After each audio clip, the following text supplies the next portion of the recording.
DCC bank ಚುನಾವಣಾ ಫಲಿತಾಂಶ ಪ್ರಕಟವಾಗಿದ್ದು, ಚುನಾವಣೆಯಲ್ಲಿ ಸ್ಪರ್ಧಿಸಿದ್ದ ಮಾಜಿ ಅಧ್ಯಕ್ಷ ಬ್ಯಾಲಹಳ್ಳಿ ಗೋವಿಂದೇಗೌಡ ಜಯಶೀಲರಾಗಿದ್ದಾರೆ.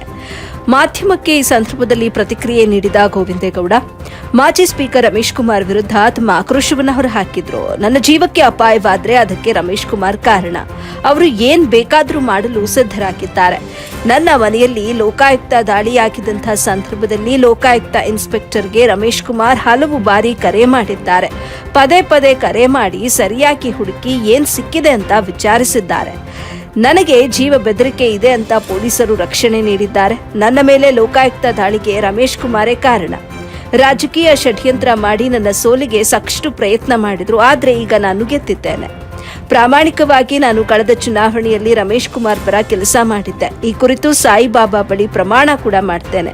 ವೈಯಕ್ತಿಕವಾಗಿ ರಮೇಶ್ ಕುಮಾರ್ ನನ್ನನ್ನ ಟಾರ್ಗೆಟ್ ಮಾಡಿದ್ದಾರೆ ಅಂತ ಕೋಲಾರದಲ್ಲಿ ಡಿಸಿಸಿ ಬ್ಯಾಂಕ್ ಚುನಾವಣೆ ಫಲಿತಾಂಶ ಬಳಿಕವಾಗಿ ಗೋವಿಂದೇಗೌಡ ಹೇಳಿಕೆಯನ್ನ ಕೊಟ್ಟಿದ್ದಾರೆ. ಚುನಾವಣೆ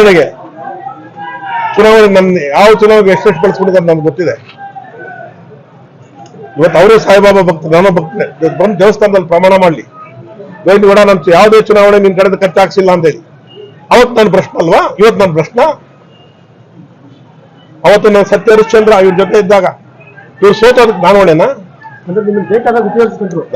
ನೋಡ್ರಿ, ನಾನು ನನ್ನ ಬಾಯಿಂದ ಏನ್ ಪದ ಬರ್ತಾ ಇದೀವಿ ಇವತ್ತು ಸ್ಪಷ್ಟವಾಗಿ ಹೇಳ್ತಾ ಇದೀವಿ.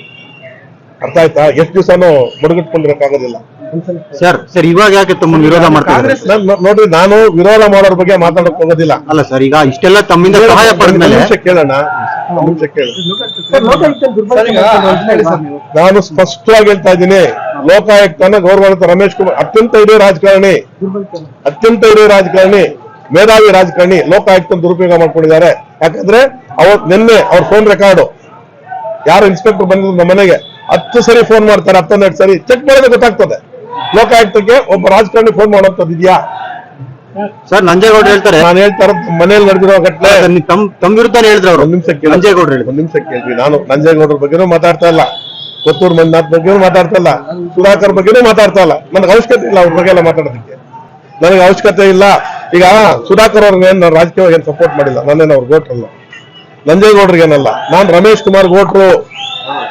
ರಮೇಶ್ ಕುಮಾರ್ ಪ್ರಾಮಾಣಿಕವಾಗಿ ಕೆಲಸ ಮಾಡಿದ್ದೀನಿ. ಅರ್ಥ ಆಯ್ತಾ? ನಾನು ಅದನ್ನ ಅವ್ರನ್ನ ಕೇಳ್ಬೇಕು. ಒಂದ್ ನಿಮಿಷ ಕೇಳ್ರಿ. ಪದ ಬಳಕೆ ಇದೆಯಲ್ಲ, ಪದ ಬಳಕೆ ಅವರು ತಾಯಿ ಹೊಟ್ಟೆಯಲ್ಲಿ ಹುಟ್ಟಿದ್ರು, ನಾನು ತಾಯಿ ಹೊಟ್ಟೆಯಲ್ಲಿ ಹುಟ್ಟಿದ್ರು. ಅವ್ರ ಪದ ಬಳಕೆ ಅವ್ರ ರೀತಿ ಲಘುವಾಗಿ ಮಾತಾಡ್ತಾರೆ ನನ್ನಂದ್ರೆ, ನಮ್ ತಾಯಿ ಬಗ್ಗೆ ನಮ್ಗೆ ನೋವು ಅನ್ಸುತ್ತೇಳಿ ಎಲ್ಲ ನೋಡಪ್ಪ. ಎಲ್ಲೆಲ್ಲಿ ಯಾರು ನಾನು ಯಾವತ್ತು ಏನು ಮಾತಾಡಕ್ ಹೋಗೋದಿಲ್ಲ ಸರ್. ಯಾರು ಮಾತಾಡಿದ್ರು ನಾನು ನಿಮ್ಮಂತಲ್ಲ ಸರ್. ಎಲ್ಲೆಲ್ಲಿ ಯಾರು ಹೋದಾಗ ಮಾತಾಡ್ಬೇಕಾದ್ರೆ ಅವ್ರು ಒಬ್ಬ ತಾಯಿ ಹೊಟ್ಟೆಯಲ್ಲಿ ಹುಟ್ಟಿರ್ತಾರಪ್ಪ, ನಾನು ಒಬ್ಬ ತಾಯಿ ಹೊಟ್ಟೆಯಲ್ಲಿ ಹುಟ್ಟಿದ್ದೀನಿಲ್ವ. ನಮ್ ತಾಯಿ ಬಗ್ಗೆ ಲಘುವಾಗಿ ಮಾತಾಡಿದಾಗ ನಮ್ಗೆ ಎಷ್ಟು ಅನಿಸ್ತದೆ. ಅವ್ರು ಮಾತಾಡಿಲ್ಲ, ನಾನು ಬೇರೆ ಕ್ಷಮೆ ಕೇಳ್ತೀನಿ. ನನಗೇನು ಅವರಷ್ಟು ದೊಡ್ಡ ಮೇಧಾವಿ ಅಲ್ಲ ನಾನು. ರಮೇಶ್ ಕುಮಾರ್ ಅಷ್ಟು ದೊಡ್ಡ ಮೇಧಾವಿ ನಾನಲ್ಲ. ಗೋವಿಂದಗೌಡ ನಾನು ಮಾತಾಡಿಲ್ಲ ಅವ್ರ ತಾಯಿ ಬಗ್ಗೆ ಲಘುವಾಗಿ ಮಾತಾಡಿಲ್ಲ ಅಂದ್ರೆ ಆ ಪದಗಳು ನಾವು ಇಲ್ಲಿ ಹೇಳಕ್ಕಾಗೋದಿಲ್ಲ. ನಾನು ಕ್ಷಮೆ ಬೇರೆ ಕ್ಷಮೆ ಹಾಸ್ತೀನಿ. ಅವ್ರ ತಾಯಿ ನಮ್ಮ ತಾಯಿ ಅಲ್ವಾ? ನಮ್ಮ ತಾಯಿ ಇವತ್ತಿಲ್ಲ. ನಾನು ಚುನಾವಣೆ ಗೆದ್ದು ಇವತ್ತು ಸೋಲ್ತೀವಿ, ನಾವು ಚುನಾವಣೆ ಗೆಲ್ಲೋ ಬಗ್ಗೆ ನಾನು ಮಾತಾಡೋದಿಲ್ಲ ಸರ್. ಇವತ್ತು ನಾನು ನಂಜೇಗೌಡರ ಬಗ್ಗೆನೂ ಟೀಕೆ ಮಾಡಕ್ ಹೋಗೋದಿಲ್ಲ, ಕೊತ್ತೂರು ಮಂಜುನಾಥ ಬಗ್ಗೆ ಟೀಕೆ ಮಾಡಕ್ ಹೋಗಲ್ಲ, ಇವ್ರ ಬಗ್ಗೆನೂ ಟೀಕೆ ಮಾಡೋ, ಸುಧಾಕರ್ ಬಗ್ಗೆ ನನ್ಗೆ ಅವಶ್ಯಕತೆ ಇಲ್ಲ. ನನಗೆ ಅದ್ರ ಅವಶ್ಯಕತೆನೇ ಇಲ್ಲ.